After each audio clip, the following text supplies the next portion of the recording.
Good morning everyone, welcome to my channel study smart with R K. तो ये आज की 24 अगस्त की कुमार गौरव सर की करंट अफेयर्स क्लास का रिवीजन है, जिसमें हम उनके 5 करंट अफेयर क्वेश्चंस का रिवीजन करेंगे।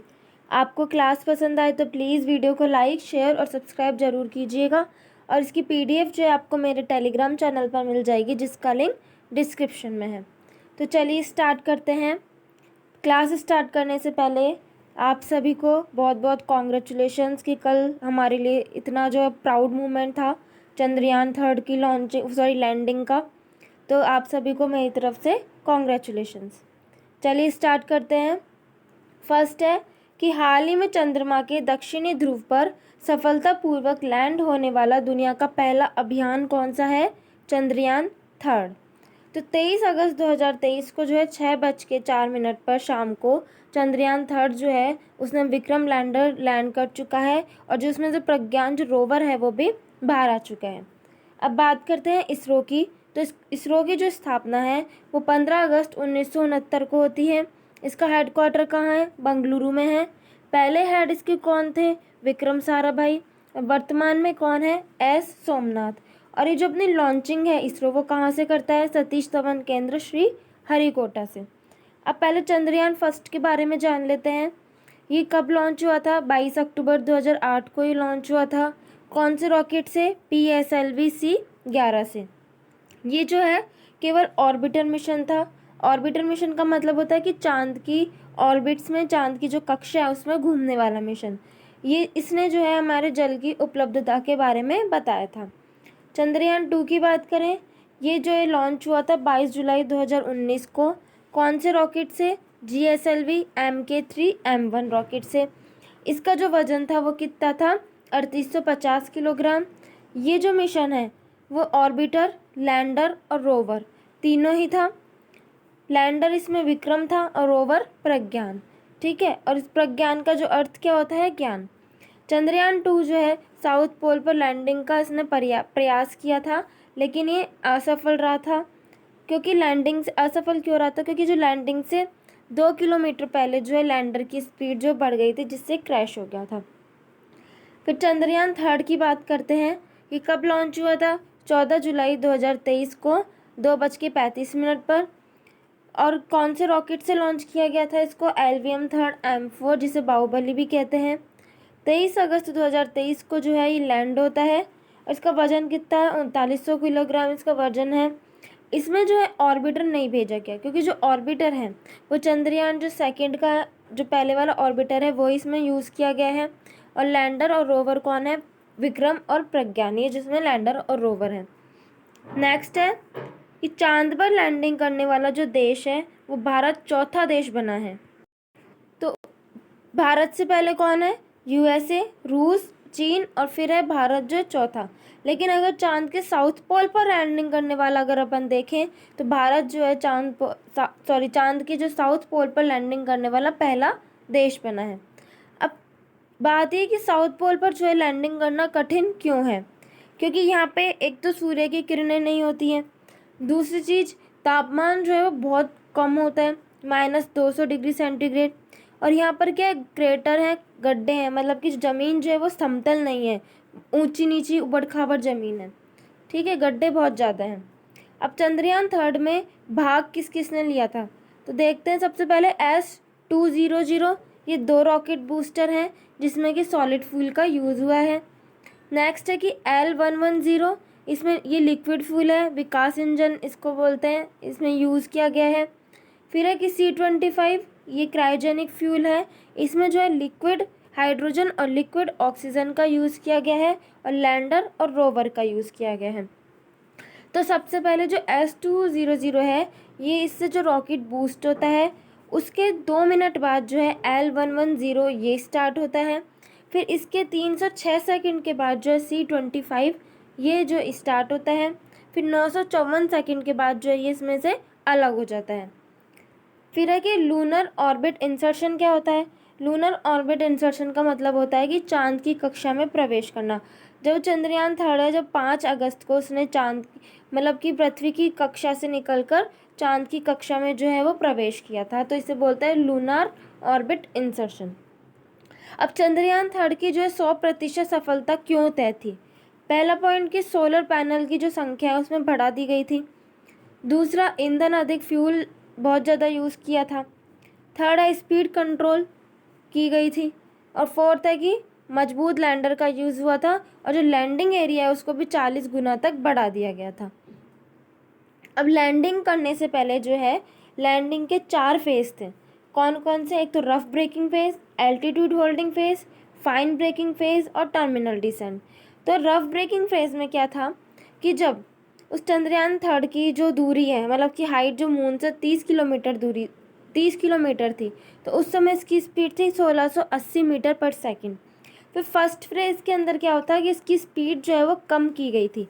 इसकी स्पीड की गई थी 358 मीटर पर सेकंड की गई थी, जब 7.4 किलोमीटर की जब डिस्टेंस बची थी चांद से और इस चंद्रयान थर्ड के बीच में, तब इसकी स्पीड जो है वो 358 मीटर पर सेकंड की गई थी। फर्स्ट फेज था रफ ब्रेकिंग फेज में। सेकंड फेज में क्या हुआ था कि इसकी दूरी और कम की गई थी, मतलब कि ये नीचे आना शुरू हुआ था। तो जब ये कितना बचा था सेकंड फेज में? 6.8 किलोमीटर। ठीक है, ये फिर है कि एल्टीट्यूड इसका कम किया गया था। फिर फाइन ब्रेकिंग फेज और टर्मिनल डिसेंट। तो फाइन ब्रेकिंग फेज से टर्मिनल डिसेंट तक, मतलब कि लास्ट जो है इसकी ऊंचाई कितनी बची थी? 800 मीटर जब इसकी ऊंचाई बची थी, तब इसकी जो वर्टिकल वेलोसिटी वो कितनी हो गई थी? बिल्कुल शून्य हो गई थी। लैंडर की जो गति है टर्मिनल डिसेंट में वो बिल्कुल क्या हो गई थी? 0 हो गई थी। और थर्ड फेज में ये थोड़ा सा उसकी दूरी और कम हुई थी। फिर फोर्थ फेज में जो इसकी दूरी कितनी बची थी? 800 मीटर बची थी। तब जो लैंडर की जो गति है वो बिल्कुल शून्य हो चुकी थी। तो इस तरीके से जो चंद्रयान थर्ड है उसने 4 फेज के अंदर जो है लैंडिंग की थी। फिर चंद्रयान थर्ड जो है उसमें 4 जो महत्वपूर्ण पेलोड्स थे, उपकरण थे। कौन कौन से? राम्बा, शेप, हजार्ड जो कि कैमरा, और चेस्ट। नेक्स्ट क्वेश्चन है कि थाईलैंड के जो नए प्रधानमंत्री किसे नियुक्त किया गया है? श्रेथा थाविसेन को। थाईलैंड की जो राजधानी वो क्या है? बैंकॉक है। नए प्रधानमंत्री किसे नियुक्त किया गया है? श्रेथा थाविसेन को, जो कि 30वें हैं। ऑस्ट्रेलिया के पीएम कौन है? एंथनी एल्बनीज है। जापान के फूमियो किशिदो। भारत के उपराष्ट्रपति कौन है? जगदीप धनखड़। भारत के सीएजी कौन है? गिरीश चंद्र मुर्मू है। फिर है कि भारत के महान्यायवादी अटॉर्नी जनरल कौन है? Are Venkat Ramani. सीबीआई के हेड कौन है? प्रवीण सूद है। और सीवीसी मुख्य सतर्कता आयुक्त जो है वो कौन है? प्रवीण कुमार श्रीवास्तव। नेक्स्ट क्वेश्चन है कि हाल ही में भारतीय चुनाव आयोग ने किसे राष्ट्रीय आइकन घोषित किया है? तो सचिन तेंदुलकर। तो पहले हम भारतीय चुनाव आयुक्त के बारे में जान लेते हैं कि इसकी स्थापना जो है 25 जनवरी 1950 को होती है। और ये जो भारतीय चुनाव आयोग है इसका उल्लेख आर्टिकल 324 से लेकर 329 के बीच में है। और ये आर्टिकल कौन से भाग में है? भाग 15 में है। इसमें जो है एक मुख्य आयुक्त होता है और 2 अन्य होते हैं। तो पहले भारतीय चुनाव आयुक्त कौन थे? सुकुमार सेन। पहली महिला कौन थी? रमा देवी।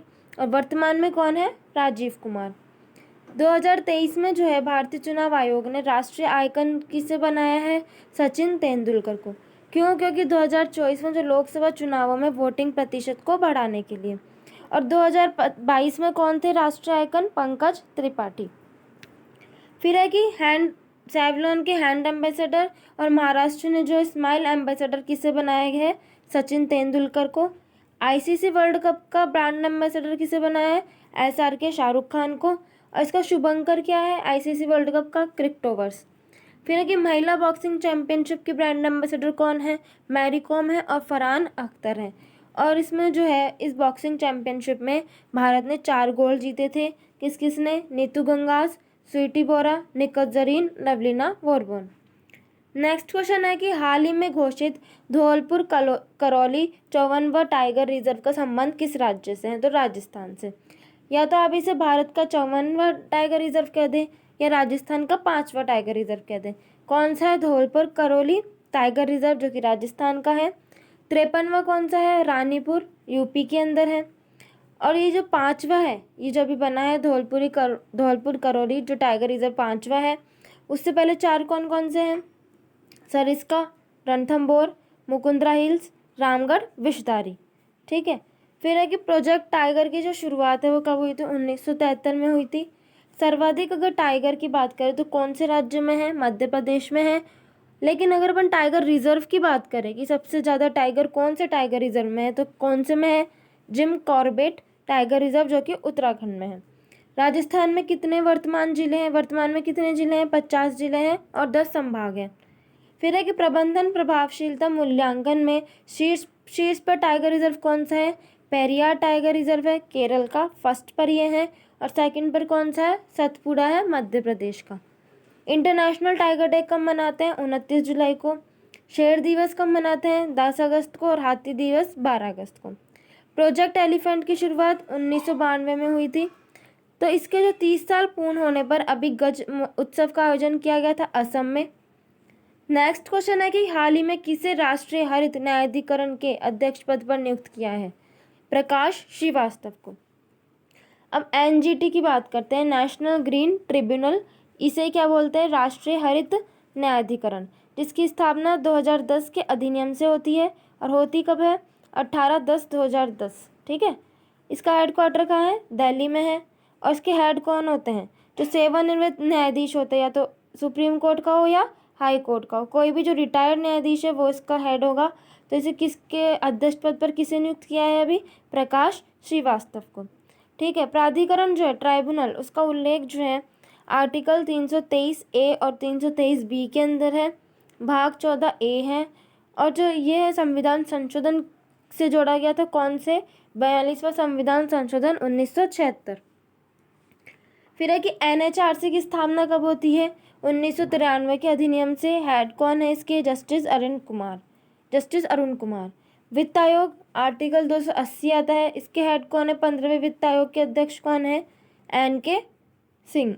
फिर है कि परमाणु ऊर्जा आयोग के अध्यक्ष कौन है? AK मोहंती। अभी कुछ क्वेश्चंस थे जो सर ने गौरव सीरीज के मतलब नाम से चलाए थे लास्ट में। कोलकाता में 1774 में स्थापित सुप्रीम कोर्ट के पहले मुख्य न्यायाधीश कौन थे? एलिजा इम्प्रे। फिर है भारत सचिव का पद जो है किस अधिनियम से सृजित किया गया था? 1858 के अधिनियम से। बंगाल के अंतिम गवर्नर जनरल कौन थे? William Bentinck. और पहले गवर्नर जनरल कौन थे? Warren Hastings. फिर है कि पोर्टफोलियो सिस्टम किस अधिनियम से शुरू किया गया था? 1861 के अधिनियम से। फिर है कि सांप्रदायिक निर्वाचन प्रणाली, ये जो है 1909 का जो अधिनियम है उसकी देन है। प्रांतों में द्वैध शासन की शुरुआत 1919 के अधिनियम से हुई थी। RBI की स्थापना जो है वो यंग हिल्टन कमीशन या शाही आयोग जो है उसकी सिफारिश पर होती है। 1934 का अधिनियम है। और स्थापना कब होती है? 1 अप्रैल 1935 को। फिर है कि केंद्र में द्वैध शासन की शुरुआत 1935 के अधिनियम से होती है। क्रिप्स मिशन के समय वाइसरॉय कौन थे? लिन लिथगो। और कैबिनेट मिशन में कितने सदस्य थे? 3 सदस्य थे। तो ये था आज की कुमार गौरव सर की क्लास का रिवीजन। उम्मीद है आपको क्लास अच्छी होगी और चंद्रयान 3 के बारे में समझ में आया होगा। यदि आपको क्लास अच्छी लगे तो प्लीज़ वीडियो को लाइक शेयर सब्सक्राइब करना ना भूलिएगा। और इसकी जो PDF है आपको मेरे टेलीग्राम चैनल पर मिल जाएगी। Thank you for watching and have a nice day.